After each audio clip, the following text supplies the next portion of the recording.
안녕하세요, 여러분. 시어머니 시집살이보다 동서 시집살이가 더 무섭다는 말 혹시 들어보셨나요? 저는 이번에 이 말의 뜻을 고스란히 온몸으로 받아본 40대 초반의 평범한 여성이에요.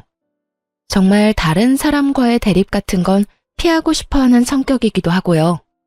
그렇지만 제가 당한 일련의 사건들 때문에 참는 것만이 능사는 아니라는 걸 알게 됐죠.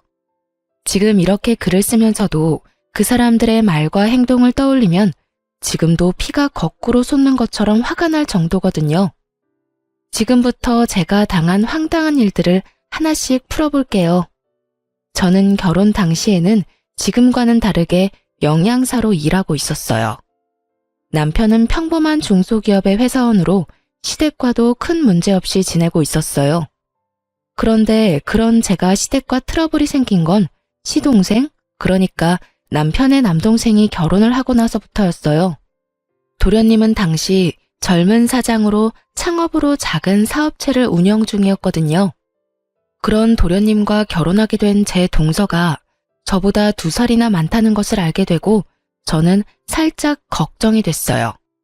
주변에서 그런 이야기를 종종 들었던 터라 걱정이 됐죠. 그리고 그런 우려는 도련님의 상견례에서 드러났죠.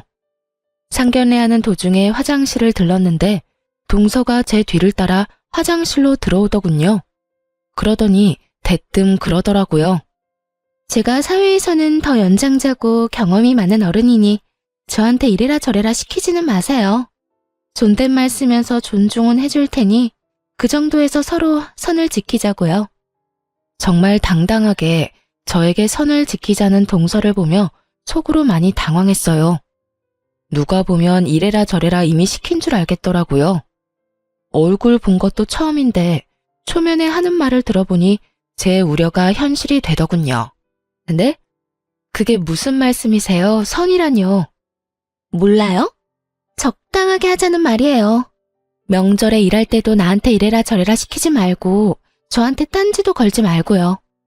솔직히 저도 이렇게 어린 사람이 제 손윗동서가 될 줄 알았겠어요? 나이 어린 사람을 어른으로 모셔야 하는 제 입장도 생각해줘야죠. 새빨간 립스틱을 바르며 말하는 동서를 보면서 저는 온몸에 소름이 돋는 기분을 느꼈습니다. 아직 상견례만 했을 뿐인데 이 정도로 견제하는 거면 결혼하고 나서는 내 말은 개똥으로도 안 듣겠구나 하고요. 이때 제 대답이 뭔지 궁금하세요? 제가 먼저 선을 넘는 일은 없을 거예요. 대신 동서께서도 선을 안 넘도록 해주셨으면 좋겠네요. 서로가 선을 지키면 얼굴 붉힐 리도 없잖아요. 그렇죠? 상대방은 제가 선을 넘는 걸 경계했지만 저는 그쪽이 선을 넘는 걸 더 걱정했어요. 지금 이 상황만 봐도 선을 아슬아슬하게 타고 있는 건 상대방인 동서였으니까요. 그러자 웃으면서 그러더군요.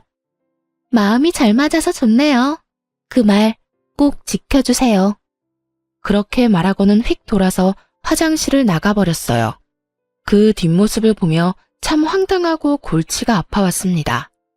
저 사람을 앞으로 내내 봐야 할 걸 생각하니 말이죠. 그렇게 도련님은 무사하게 결혼을 하게 됐어요. 그리고 그 뒤로 몇 번의 명절이 지나갔어요. 생각보다 서로 선을 잘 지키고 있어서인지 제가 아이를 낳을 때까지 저를 견제하는 일은 없었어요. 그런데 아주 사소한 것에서부터 일이 틀어지더군요. 그것은 우리 아들이 3살이 될 무렵에 설날에 일어났어요. 설이 되면 어른들에게 용돈을 드리잖아요. 저희는 양가에 각각 50만 원씩 드리기로 했어요. 그런데 동서에게서 연락이 왔더라고요. 설 준비에 대해 이것저것 이야기하다가 갑자기 동서가 묻더라고요. 형님, 이번 설에 용돈은 얼마 하시기로 했어요? 저희는 50만 원 드리려고 해요. 그 외에 과일이나 건강기능식품도 하나씩 사서 드리고요. 그래요? 그럼 저희도 50만 원 해야겠네요. 설날에 봐요. 그렇게 전화를 끊었어요. 그런데 설 연휴에 시댁에 갔는데 어처구니 없는 일이 벌어졌어요. 시모가 제게만 일을 계속 시키더라고요. 동서가 늦어서 없으면 또 모르겠는데 있는데도 시모와 수다나 떨면서 일은 저한테만 다 시키더군요. 아무리 제가 둥글게 살고 싶은 사람이라도 이렇게 대놓고 차별하면 기분이 안 나쁠 수가 없잖아요. 그래서 제가 동서에게 말했어요. 동서, 여기 와서 제사 음식 만드는 거 좀 도와줄래요? 어머님이랑 대화하면서 쉬는 게 좋은 건 알겠는데 혼자 하면 아무래도 저녁까지 준비를 다 못 끝낼 것 같거든요. 최대한 돌려 말했어요. 명절이고 어른들 있는 데서 큰 소리 나면 안 된다는 생각에 말이죠. 그런데 동서는 제 이야기를 듣고도 태연히 가만히 있더라고요. 대신 움직인 건 시모였어요. 아무리 아랫동서래도 너보다 나이도 많은 사람한테 이래라 저래라 하는 건 너무한 거 아니니? 시모의 말에 저는 할 말을 잃었어요. 여기서 왜 시모가 나서는지 이해가 안 됐거든요. 네? 당연히. 너 설마 네가 먼저 이 집안에 들어왔다고 새로 들어온 동서한테 텃세 부리는 거야? 우리 집에서는 그런 텃세 용납 못한다. 시어머니를 앞에 두고 당당하게 이래라 저래라 일을 시켜? 어머님, 그게 아니라 동서는 오늘 와서 아무것도 한 게 없잖아요. 제가 지금 일을 다 하고 있는데. 그래서 네가 일 많이 하고 있다고 화내는 거야? 웃기지도 않아. 너는 그게 문제야. 네 동서가 명절이라고 돈을 100만 원 줬다. 이렇게나 시댁을 위하는 동서를 부려먹으려고 하는 거야? 네가 생각해봐라. 돈을 많이 준 사람이 움직여야 되겠니? 돈을 적게 준 사람이 움직여야 되겠니? 결국은 돈 때문이었어요. 시모가 동서 대신 나서서 제게 타박을 준 이유요. 그런데 그것도 정말 열이 받는 이유가 저는 아직 용돈을 드리지도 않았거든요. 시모도 저희 부부가 명절 때마다 50만 원 준 걸 알고 있을 테고 이번에도 50만 원만 준비한 걸 알았던 거예요. 그 와중에 동서가 100만 원을 가져왔으니 눈이 혹했겠죠. 솔직히 동서가 100을 내든 200을 내든 상관없는 일이어야 하는데 그 돈 액수에 휘둘려서 사람을 평가하는 시모 때문에 제가 이런 일을 당한다는 게 정말 짜증났어요. 어머님, 설마 돈 때문에 동서를 감싸고 도시는 거예요? 그것도 중요하지 않니? 너도 머리라는 게 있으면 생각을 좀 해봐. 동서가 그만큼 돈을 많이 냈다는 걸 알면 시어머니 말에 토를 달 게 아니라 네가 더 열심히 일을 해야지. 돈만 많이 내면 일 안 해도 된다는 말이세요? 누가 그렇게 말했어? 내 말은 돈도 많이 냈고 나이도 많으니 네가 동서에게 뭐든 시킬 입장이 아니다 라는 말이지. 말이 되지 않는 말을 참 말처럼 포장해서 말하더군요. 열받았지만 꾹 참았어요. 왜 참았는지 아세요? 다음번 명절부터는 시댁에 오지 않을 작정이었거든요. 그렇게 마음을 먹어버렸어요. 남편이 뭐라 하던 내가 하고 싶은 대로 하겠다는 생각으로 꾹 참고 제사상과 밥상을 차렸어요. 여전히 동서는 아무것도 안 하고 시모와 둘이서 하하호호하며 즐거운 시간을 보내고 있더군요. 그렇게 저녁 시간에 밥을 먹는데 시모의 행동에 저는 또 열이 슬슬 올라오는 것을 느꼈어요. 밥을 먹는데 시모가 제 앞에는 나물 반찬만 놔두더니 동서와 도련님 앞에는 고기 반찬을 놔두더군요. 그러면서 하는 말이 더 웃겼어요. 둘째 며느리 고생했다. 네 덕분에 이리 풍족한 명절을 보내는구나. 많이 먹거라. 이게 다 네가 우리 집에 들어온 덕이야.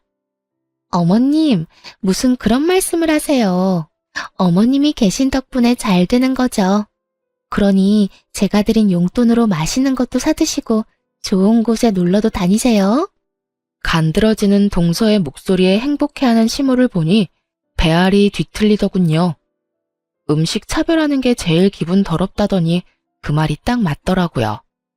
제가 좋아하는 음식을 못 먹게 해서가 아니라 제가 직접 만든 음식조차 못 먹게 하는 걸 보니 열받아 결국 확 질러버렸어요. 저는 동서 앞에 놓인 산적을 들어서 저와 남편 앞에 가져왔어요. 그러자 시모가 눈을 동그랗게 뜨고 저를 쳐다보며 말하더군요. 예, 그걸 왜 그쪽으로 가져가? 제가 만들었는데 맛도 못 보나요? 그리고 고생은 제가 다 했는데 포장은 다른 사람이 받는 것 같아서 제 몫은 제가 챙기기로 했어요. 그러면서 보란듯이 밥을 와구와구 흡입하기 시작했죠. 너 무슨 애가 교양이 없어? 이런 식으로 마구잡이로 가져가면 어떡하니? 네가 한 게 뭐가 있다고? 제가 한 게 뭐가 없는데요? 아니, 그럼 여기 와서 부엌에 발 한 번 안 디디고 열심히 이빨이나 까던 동서는 뭘 한 게 있어서 고기 반찬 넙죽넙죽 갖다 바쳐요? 야, 동서 없었으면 그 고기들이 여기 있었겠어? 네가 맛이라도 본 건 다 동서 탓이야. 알아들어? 그 고기도 요리해줄 사람 없으면 다 썩어 빠지는 거 모르세요? 땀 흘려가며 몇 시간 동안 고생한 사람은 뒷전이고 그저 돈만 많이 낸 동서만 아끼시는 거 보니까 다음부터는 저도 돈 낼 테니까 사서 먹는 게 제일 낫겠네요. 오래 적어도 형님이라고 어디서 못된 맏며느리 행세야? 네가 맏며느리라도 맏며느리 같은 일을 했어야 칭찬을 하든 말든 할 거 아니야? 할 수 있는 거라고는 요리하는 것밖에 없는 주제에 어디서 말대꾸야? 그러니까 요리는 전문가한테 맡기세요. 저 하나한테 다 시켜먹지 마시고요. 열받은 저는 그 자리에서 일어나 바로 부엌으로 갔어요. 다들 제가 화나서 감정을 식히러 간 거라고 생각한 듯 하더군요. 저는 전혀 그럴 생각은 없었어요. 화는 이미 나 있었고 열받아서 제가 만든 음식 앞에 소금통을 들고 섰어요. 그리고 음식들 위로 소금을 완전 쏟아부어 버렸죠. 그리고 그 다음에는 설탕도 열심히 쏟아부었어요. 열심히 제사 준비했는데 돌아온 게 이런 멸시라니. 해놓고 인정도 못 받을 거 왜 했나 싶었어요. 그래서 제가 한 음식 싹 다 망쳐버렸죠. 그리고 나와서 남편에게 말했어요. 어머님 용돈으로 드릴 돈 어디 있어? 여기. 남편이 돈이 든 봉투를 제게 줬어요. 저는 그걸 챙겨서 제 가방에 넣고 시댁 현관으로 갔어요. 시모가 그것을 보고 있다가 부랴부랴 따라 나오더라고요. 너 그 돈 우리한테 주려고 한 돈 아니냐? 그걸 왜 네가 갖고 가? 혼자서 일하고 밥도 제대로 못 먹었는데 제가 왜 어머님한테 용돈을 드려요? 맘 같아선 일당이라도 달라고 말씀드리고 싶지만 그럴 수 없으니 저희가 어머님한테 드리려던 돈 일당으로 생각하고 제가 가져갈게요. 어차피 동서에게 100만 원 받아서 저희가 주는 돈은 필요도 없으시잖아요. 너 아까 내가 그런 말 했다고 지금 시어머니를 핍박하는 거니? 세상 말세다 말세야. 어디 며느리가 시어머니한테 이딴 짓을 해? 요즘 세상에 바보로 사람 차별하는 시어머니가 계실 줄 저도 상상 못했네요. 그리고 핍박은 제가 당했지 어머님이 당하신 건 아니죠. 앞으로는 동서랑 두 분이서 열심히 제사 준비하세요. 하하호호 즐겁게 담소 나누시면서 하시면 저 같은 며느리보다 더 잘하시겠죠. 그리고 이런 취급받으면서 매번 명절에 방문할 정도로 제가 비정상인 사람은 아니거든요. 정상인이라면 대놓고 용돈으로 차별하는 곳에 오고 싶은 마음 없을 테니까요. 그럼 안녕히 계세요. 그렇게 제 할 말만 하고 나가버렸는데 남편이 저를 뒤쫓아 나오더군요. 여보, 대체 왜 이렇게 화를 내? 우리 집에서 왜 이런 짓을 벌이냐고. 이런 짓?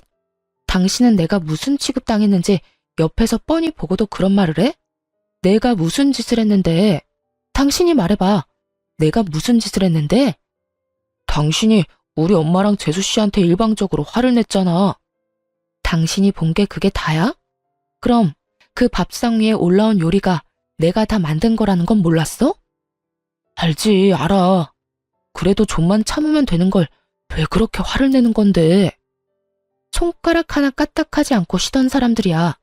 나 혼자 제사 준비에 식사 준비 다 했다고. 그런데 뻔히 내가 좋아하는 반찬 알면서 그걸 동서 앞에 놔주시는 거 못 봤냐고. 한 번은 참았어. 그런데 이건 너무 빈정상하잖아. 음식으로 어떻게 차별을 해? 이게 맞는 거야? 화를 안 낼 일이냐고. 그럼 당신이 돈을 좀 더 잘 벌지 그랬어. 뭐? 그걸 말이라고 해? 내 말이 틀려. 돈도 못 벌면 일이라도 해야지. 솔직히 동생네가 돈 더 많이 한 것도 사실이고 그러면 당신이 좀 양보해줘야 하는 거 아니야? 우리는 돈 안 내? 그리고 집마다 다 사정이 다른데 어떻게 남들 하는 만큼 다 내고 살아? 그리고 돈을 더 벌라니? 나 박봉이라고 지금 무시하는 거야? 무시하는 게 아니라 그게 사실이잖아. 당신이 돈만 좀 더 잘 벌었어 봐. 그러면 우리도 부모님 댁에서 이렇게까지 수모 당할 일도 없었겠지. 당신도 진짜 돈 때문에 내가 이런 취급당하는 게 당연하다고 생각하는 거야? 당신도 단단히 미쳤네. 됐어. 나 이제 시댁에 안 와. 당신이나 오던가 마음대로 해. 남편의 말에 배신감을 크게 느꼈어요. 저라고 하고 싶은 말이 없었겠어요? 도련님네 사업하며 동서는 일도 안 하며 편하게 도련님 돈 쓰면서 생색은 다 내고 다녔거든요. 남편에게 너는 왜 그만큼 못 버냐고 말하고 싶었지만 남편 생각해서 참았던 거예요. 솔직히 이날 제가 느낀 감정은 이 집에 내 편은 아무도 없구나였어요. 결국 남편과도 싸운 저는 바로 친정으로 향했어요. 그런데 그날 저녁에 동서가 전화를 했더군요. 형님, 도대체 음식에 무슨 짓을 한 거야? 도저히 사람 먹을 수가 없잖아. 먹지 말라고 그렇게 해놓은 건데 잘 됐네요. 앞으로는 음식 드시고 싶으시면 직접 요리해서 드세요. 저한테 전화 와서 뭐라 하지 마시고요. 결국 그렇게 전화를 끊고 그 뒤로 진짜 명절에 가지 않았어요. 남편이 저를 박봉의 쓸모없는 여자로 생각한다는 걸 알았을 때 이혼을 고려했지만 그때는 이미 뱃속에 둘째가 들어있더군요. 그래서 그때 한 가지 결심했죠. 딱 한 번만 더 저를 폭발하게 만들면 뒤도 안 돌아보고 이혼해 버릴 거라고요. 2년간 시댁의 발길을 끊었더니 그제야 시모가 연락이 왔더군요. 앞으로 그런 일 없을 테니 제사 지내러 오라고요. 무슨 조상님들 벨낯이 어쩌고 말은 거창하게 하는데 딱 봐도 동서의 요리 솜씨가 별로였던 모양이었어요. 시부모가 생각보다 입맛이 까다롭거든요. 결국 동서까지 전화해서 미안했다고 돌아오라는 말을 듣고 3년째부터 명절에 다시 가게 됐어요. 용서했다기보다는 이때쯤에는 제게도 변수가 생겼거든요. 바로 이직이었어요. 저는 결혼 전부터 영양사로 일을 했는데 돈을 많이 벌지는 않지만 시간은 그래도 규칙적인 편이었어요. 그런데 남편이 박봉인의 어쩌네 하는 말을 들으니 자존심도 상하고 화도 나더라고요. 그 와중에 어머니에게서 연락이 온 거였어요. 친정부모님은 두 분이서 음식점을 운영하고 계셨거든요.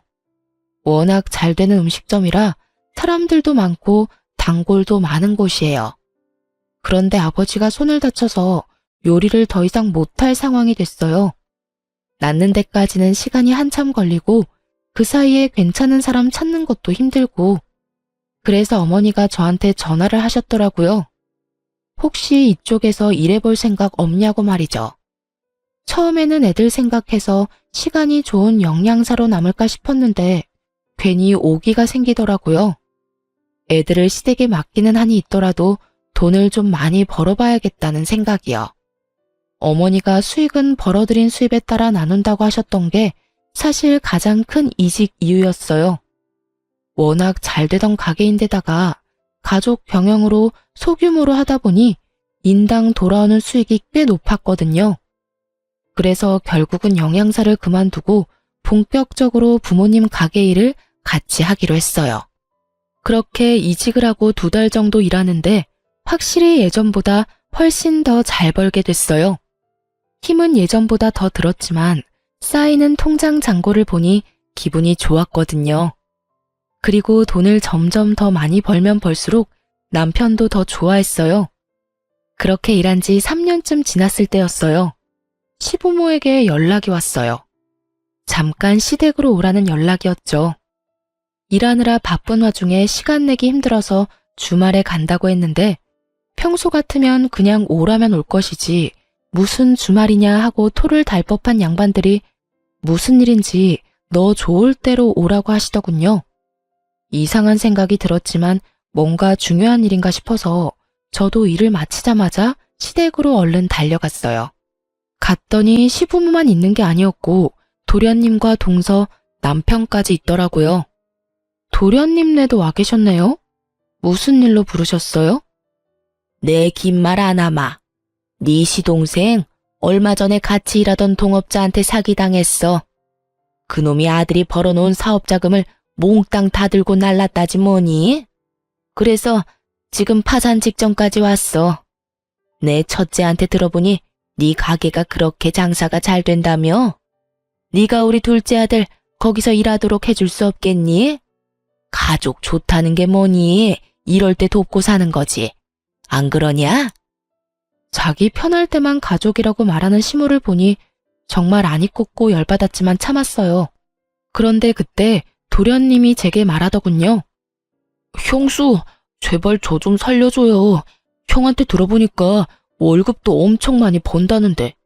우리가 들어가서 일하면 도움도 되고 우리도 급한 불은 끌 수 있고. 솔직히 지금 파산 직전이에요. 도련님, 제 밑에서 일하실 수 있겠어요? 솔직히 여태껏 식당에서 일해본 적 없는 사람을 쓰는 것도 저희 쪽에는 큰 위험이고. 제 말이 끝나기도 전에 동서가 불쑥 저희 말하는 사이에 끼어들었어요. 누가 형님 밑에서 일한대요? 그냥 일만 가르쳐주고 2호점 열 수 있도록 금전적인 지원만 해달라는 이야기예요. 솔직히 형님네가 저희 남편 아랫사람으로 취급하는 것도 싫고 그냥 돈 빌려주고 레시피만 알려주면 끝 아닌가요? 이 말은 그거였죠. 네 밑에서 일하기 싫으니 너는 레시피랑 돈만 지원해주고 꺼져라. 그 이야기를 듣는데 아직도 정신 못 차렸구나 싶었어요. 사업이 망해서 지금 돈 빌리러 온 인간들이 이렇게 콧대를 세우고 기고만장한 꼴을 봐야 한다니. 결국 열받은 저는 더 생각하지도 않고 거절했어요. 일하기 싫으면 2호점도 없어요. 본점에서 일도 한번 해보지 못한 사람이 어떻게 2호점을 열어요? 저희 가게는 2호점 열 생각도 없고요. 일도 배우기 싫고 2호점을 열고 싶고 그런 마음이라면 저희 친정 부모님께 바로 찾아가시는 게 좋겠네요. 근데 이 상황 좀 웃기지 않아요? 물에 빠진 사람 구해주겠다니 보따리도 찾아내라는 거잖아요. 물속에서 건져만 주면 됐지 뭐가 그렇게 원하는 게 많은지. 아직 덜 급한 것 같으니 저는 이만 가볼게요. 제가 자리에서 일어나는 신용을 하자 시모가 저를 붙잡았어요. 넌 애가 왜 이렇게 인정이 없어? 얘네 불쌍한 거 안 보이니? 네가 도와주면 좋잖아. 돈 벌면 어차피 다 갚는다는데 왜 그렇게 예민하게 굴어? 예민한 게 아니라 상식적인 거죠. 일 안 배우면 2호점도 없어요. 그렇게 알고 계세요. 결국 그 뒤에 도련님이 찾아와 저희 가게에서 일을 한 달간 배웠어요. 그리고 무슨 돈이 있었던 건지 2호점을 만들었더라고요. 그렇게 번갯불에 콩 볶아 먹듯 일을 배워서 바로 2호점을 차려 나갔어요.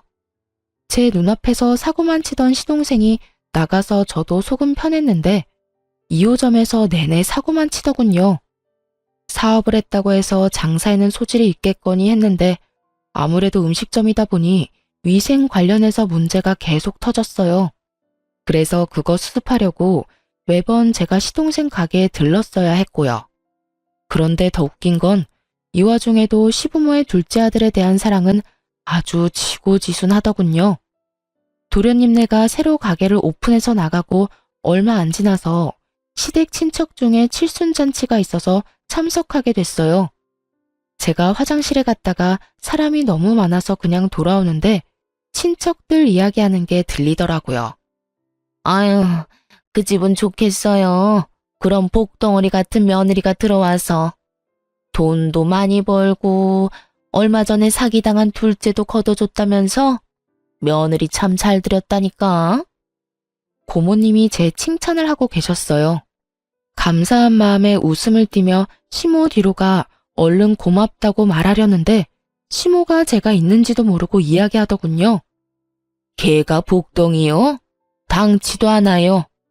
복덩이는 여기 우리 둘째 며느리지. 자기 남편 사기당해도 얼마나 내조를 열심히 하는지.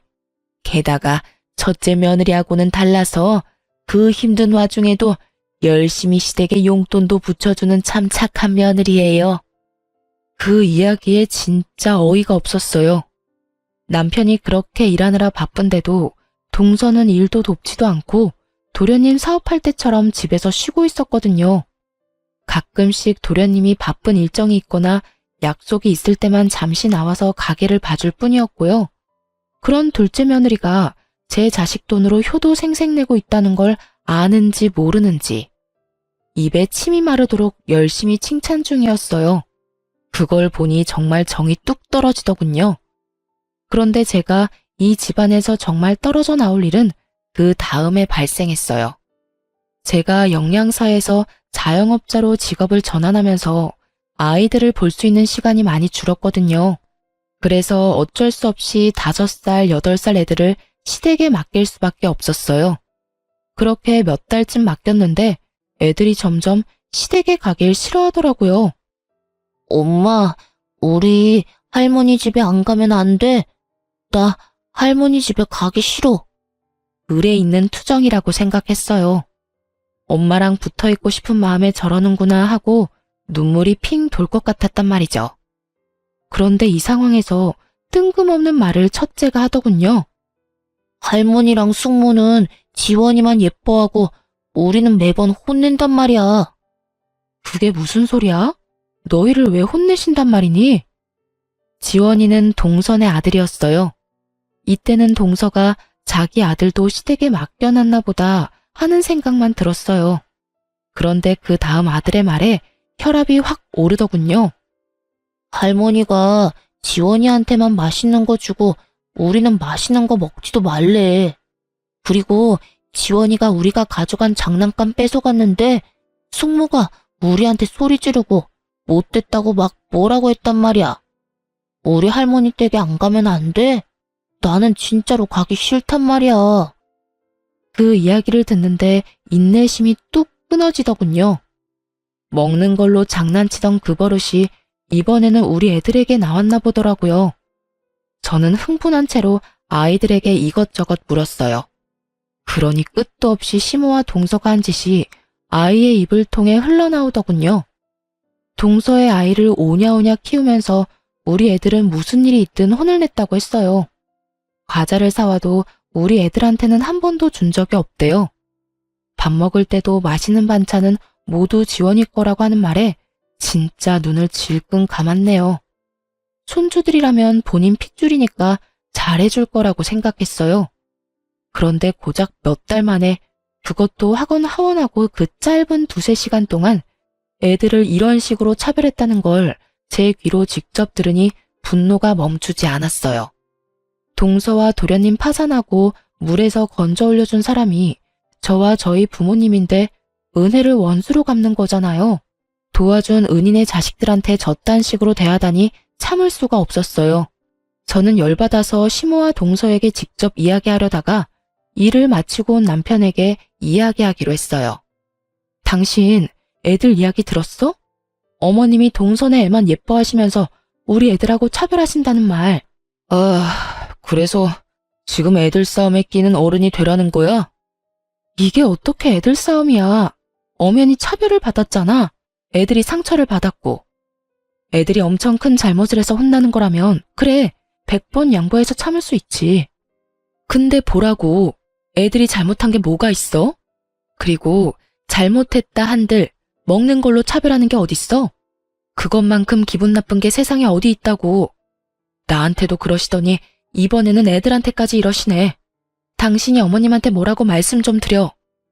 애 맡겨놓고 그런 것까지 요구하라고? 당신이 바빠서 애 맡긴 거잖아. 그러면 신경을 꺼. 그리고 솔직히 네가 우리 집에 못하니까 애들이 적골 당하는 거지. 재수씨처럼 나긋나긋하게 좀 굴어봐. 사람을 이렇게 달달 볶지 말고. 당신 지금 내가 잘못해서 애들이 당한다는 말 그거 진심으로 한 말이야? 내가 바빠서 애 맡긴 것도 다 내 탓이라고, 이 미친놈아. 박봉이라면서 나더러 돈 좀 많이 벌라고 한 게 당신이야. 어디서 책임전가야? 돈 많이 벌어다 주니까 이번에는 뭐? 내가 나긋나긋하지를 못해서 우리 애들이 차별당한다고? 그게 아빠라는 인간이 할 소리야? 지금 당장 화내고 뭐라 해도 모자랄 판에. 내가 한마디 하는데 당신 요새 이상해. 돈 많이 번다고 기고만장해져서 우리한테 당신 잣대 들이대는 것 같은데 그거 그만하라고. 매번 돈 번다는 이유로 우리 집안 행사에도 빠지고 애들도 제대로 안 보고. 그게 엄마냐? 그게 며느리냐고. 그 돈으로 잘 먹고 잘 살고 있잖아.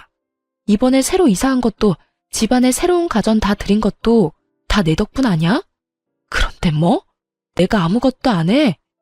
네가 처먹고 누리고 있는 모든 게 내 주머니에서 나오는데 당신이 그딴 이야기를 한다고? 당신이 나를 그렇게 바닥으로 생각하는지 몰랐네. 알았어. 당신이 나를 얼마나 무시하는지 알게 됐으니까 이혼하자. 왜 살아?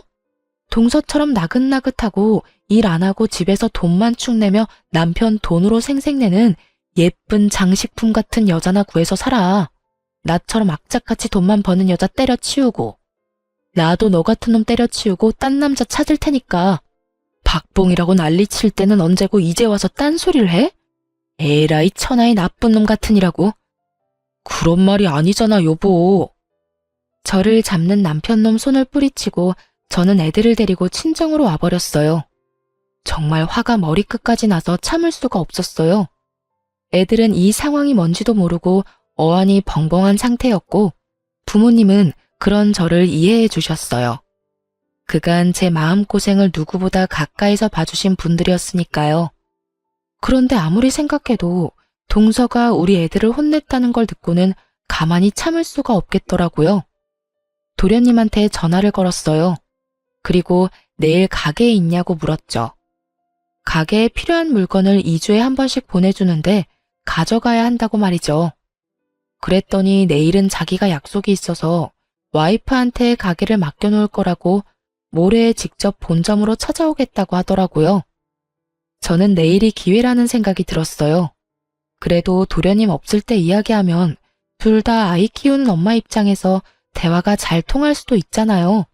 다음날 점심에 동서가 일하고 있다던 도련님네 가게로 향했어요. 그리고 충격적인 장면을 목격하고야 말았어요. 동서가 시동생이 아닌 다른 남성과 가게 안에서 만나고 있더군요. 보통 사이가 아닌 게 확실했던 게 팔짱도 끼고 서로 허리에 손도 두르고 여하간 분위기가 보통이 아니었거든요. 저는 동서와 이야기하겠다는 애초의 목적도 있고 그 상황을 핸드폰으로 녹화하고 있었어요. 솔직히 좋은 약점 하나 잡았다는 생각이었어요. 그리고 두 사람이 잘 보이지 않는 구석에서 입을 맞추는 장면까지 녹화할 수 있었던 저는 그 길로 집으로 돌아왔어요.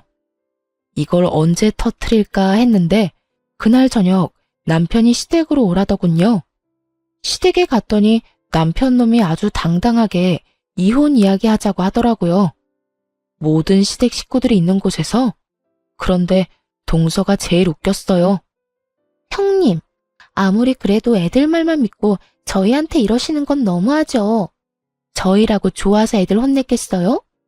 애들이 혼날 짓을 해서 혼냈는데 혼낸 것도 화가 나긴 하는데 음식 가지고 차별했다는 것 때문에 더 열받았거든요. 우리 애들이 바보라고 생각하는 거 아니죠? 어쨌든 이혼 번복 안 해요. 그렇다네요, 아주버님.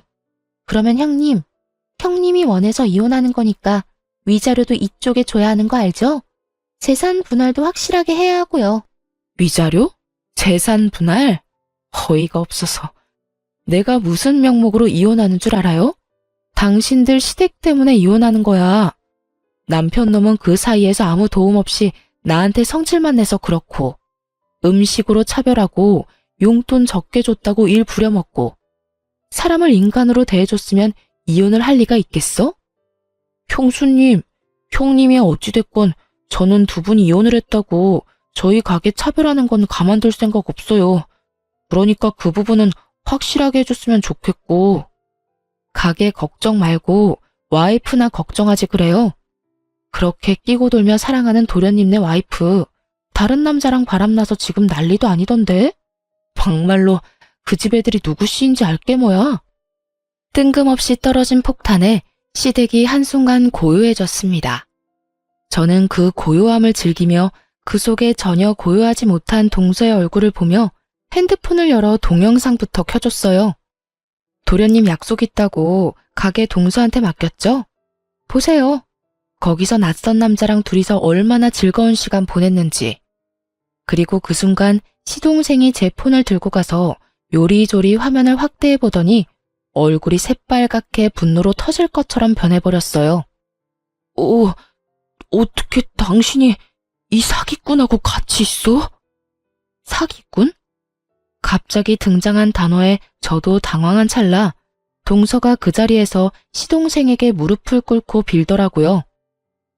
여보, 잠깐 내가 정신이 나갔나 봐. 그러려고 그런 건 아닌데. 너 미쳤어? 어떻게 우리 회사 망하게 한 사기꾼 놈이랑 붙어먹어?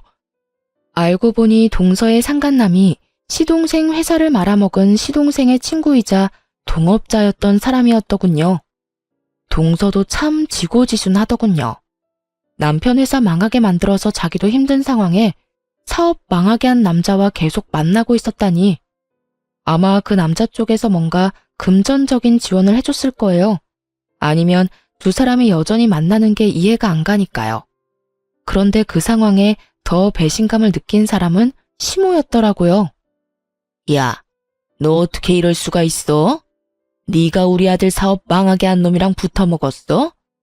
너도 저 사기꾼이 아들 사업 망하게 하도록 도와줬지? 내가 아들 사업에 투자한 돈만 해도 얼만데 그 돈이 지금 이 집 담보로 여전히 대출로 잡혀있는데 어떻게 내 돈을 다 날려먹게 만들 수가 있어? 자그마치 1억이다 1억. 그 돈을 날려먹은 게 다 니년 탓이라고? 내 돈 내놔. 당장 내 돈 내놔. 그렇게 동서를 애지중지하던 시모가 동서에게 년이라는 말까지 해가며 옷을 붙들고 난리를 쳤어요. 시모의 힘에 이리저리 휘둘리는 동서의 얼굴은 평소에 그 완벽하고 새초롬한 모습 따위는 사라지고 없었죠. 어머니, 설마 동생한테 이 집 담보로 대출받아서 사업자금으로 줬어요? 제가 그렇게 하지 마시라고 말씀드렸잖아요. 항상 동생 왜 있는 거 다 동생한테 퍼주지 못해 안달이세요? 여태껏 가지고 있던 재산 다 동생한테 털어줬으면 됐지. 설마 매달 돈 달라고 하신 거 이 담보대출 이자 때문에 달라고 하신 거예요? 아, 설마 이번 동생 가게에도 돈 대주신 거 아니죠? 야, 너 말해봐. 엄마한테도 돈 받았어? 나한테 2천만 원 빌려갔잖아. 남편의 말에 저도 깜짝 놀랐죠. 그때 2호점 연다고 돈 빌려달라고 했을 때 제가 거절했는데 남편이 몰래 동생에게 돈을 줬을 거라고는 상상도 못하고 있었거든요. 참, 저 몰래 많이들 시동생과 동서를 도와줬더라고요. 결국 남편도 시모의 행동에 열이 받아서 또 분노해서 난리가 났죠. 동서의 불륜 동영상 하나로 집안이 연쇄적으로 난리가 난 걸 보니 속으로 참 웃겼어요. 서로가 서로를 비난하며 니 탓 내 탓하고 있었거든요. 그렇게 나긋나긋하고 용돈 잘 주는 며느리에서 순식간에 죽일년이 된 동서를 보며 저도 그제야 마음의 응어리가 좀 가라앉았어요. 그렇게 서로 탓만 하는 사람들 보며 남편에게 말했어요. 소송할 거고 위자료는 아마 당신이랑 당신 집안에서 전부 내야 할 거야. 우리 쪽 변호사는 상당히 자신 있는 모양이더라고. 그럼 앞으로 연락하고 싶으면 변호사 통해서 연락해. 그렇게 말하고 나와버렸어요. 그리고 어떻게 됐을까요? 시동생이 운영하던 저희 가게 2호점도 망해버렸어요. 사업한다는 인간이 개인사를 가게 운영하는 데까지 끌고 들어와서 결국에는 고객들 다 떨어져 나가고 폐업하게 됐더라고요. 그리고 그 덕분에 남편이 지원해줬다는 2천만 원도 훅 순식간에 사라져버렸죠. 그때 돼서야 제정신이 돌아왔나 보더라고요. 저를 찾는 전화를 미친 듯이 하더라고요. 저는 할 말 없으니 변호사 통해서 말하라고 했고요. 나중에 장문의 문자가 왔는데 보고 있으려니 웃기지도 않았습니다. 남편이 저한테 그렇게 한 이유가 자격지심 때문이었대요. 제가 영양사로 일할 때는 자기보다 돈 덜 벌어서 무슨 일이든 큰 소리 칠 수 있었는데 제가 부모님 가게에서 일하게 되면서부터 돈을 더 많이 벌었잖아요. 그것 때문에 열등감과 자격지심에 저한테 뭐든 그렇게 화를 내고 싶었다네요. 근데 참 웃긴 게 그냥 우리끼리 잘 지냈으면 제가 버는 돈도 누리면서 잘 살 수 있었을 텐데 꼴랑 자존심 하나 세워보려고 하다가 결국은 위자료에 재산 분할까지 해야 돼서 살고 있던 집 저한테 넘기고 월세 들어갔다잖아요. 그 집 자체가 저희 반반 내고 들어간 집이라 다 정산하고 나니 남은 건 없던 거죠. 그런데도 시모가 장남인 자신이 아니라 동생만 챙겼던 걸 알고 나서는 시댁으로 들어갈 생각도 안 하더군요. 혼자 살 거라네요. 부모 부양할 생각조차 없다고 그렇게 시댁과 연 끊고 지낸대요. 시동생은 동서를 용서하고 같이 살아보려고 했다고 해요. 그런데 동서는 이혼하고 싶어 했고요. 근데 결국은 이혼을 안 하고 여전히 같이 살더라고요. 그 이유를 알고 나니 웃겼는데 동서가 그 불륜남한테 버림받는 바람에 갈 곳이 없어져 시동생 옆에 딱 붙어 있으려고 했다네요. 자기도 비빌 언덕은 있어야 한다고 생각했나 보더라고요. 그런데 그 불륜남이 시동생에게 붙잡히면서 일이 복잡해진 거죠. 불륜남이 자기 혼자 죽기는 싫었는지 동서가 사업 망하도록 도와줬다면서 돈 빼돌릴 때 도움 줘서 그만큼 가져갈 수 있었던 거라며 다시 폭탄 하나 터트린 거예요. 결국 그 이야기 듣고 시동생이 열받아서 내치려고 했는데 동서가 빌고 빌어서 결국 같이 산다고 해요. 그치만 돈도 다 잃고 가게마저 폐업되고 나서는 갈 곳이 없어서 시댁에 들어가서 지낸다는데 아주 노비처럼 지내고 있다고 하더군요. 그 사람이 뭘 하든 저는 제 인생 가야 하는 게 맞는 거죠. 저는 이혼 후 그 집 팔고 부모님한테 말해서 근처 좋은 상가 건물로 가게를 확장 이전하기로 했어요. 집 한 돈 다 넣었어요. 그리고 1층은 가게, 2층은 저희 집, 3층은 부모님 집으로 해서 3층짜리 근생 건물을 샀어요. 2층에 집이 있으니 애들을 따로 봐줄 사람은 찾지 않아도 되고 조용할 때마다 올라가서 확인만 하면 되니 훨씬 마음이 편했어요. 애들도 할머니 댁에서 구박받으며 사는 것보다 지금 집을 더 좋아하고요. 그렇게 몇 달쯤 뒤였을까요? 제가 시모와 동서를 마주하게 된 일이 있었어요. 저는 가게 청소하고 밖으로 쓰레기를 버리러 온 참이었고 두 사람은 저희 가게 앞을 지나가고 있더라고요. 그런데 동서가 시모의 짐을 모조리 들고 낑낑거리는 표정으로 시모의 뒤를 따라가고 있었어요. 저는 저 사람들 지나가면 들어가야겠다 싶었어요. 괜히 마주치고 싶지 않았으니까요.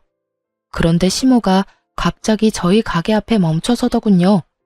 그러더니 갑자기 혀를 차고 말했어요. 생각할수록 열받네. 왜 네가 우리 집에 들러붙어 있어? 식충이 같은 인간아. 아우 속상해. 첫째 며느리가 우리 집에 남아 있었으면 저 친정 돈으로 우리가 망하지 않았을 수도 있는데 내가 그때는 왜 그런 생각을 못했는지 알 수가 없어. 네가 나를 돈으로 꼬드겨서 그런 거지. 시모의 뾰족한 화살이 동서를 향해 쏘아졌어요. 동서는 억울한 마음이 드는 듯 입을 삐죽했지만 아무 대답 못하고 고개만 숙이고 있더군요. 아들 새끼 망하게 할 때부터 네가 우리 집 화근이라는 걸 알아야 했어. 네가 양심이라는 게 있으면 이렇게 우리 집에 빌부터 살 게 아니라 일자리라도 알아봐서 내 돈이라도 갚아야 하는 거 아니니? 매번 네 서방한테 힘든 일 다 시키고 그 돈으로 펑펑 돈이나 쓰고 네가 인간이야? 결국 소리가 커지고 주변 사람들이 한두 명씩 밖으로 얼굴을 내보이자 어쩔 수 없이 제가 나섰어요.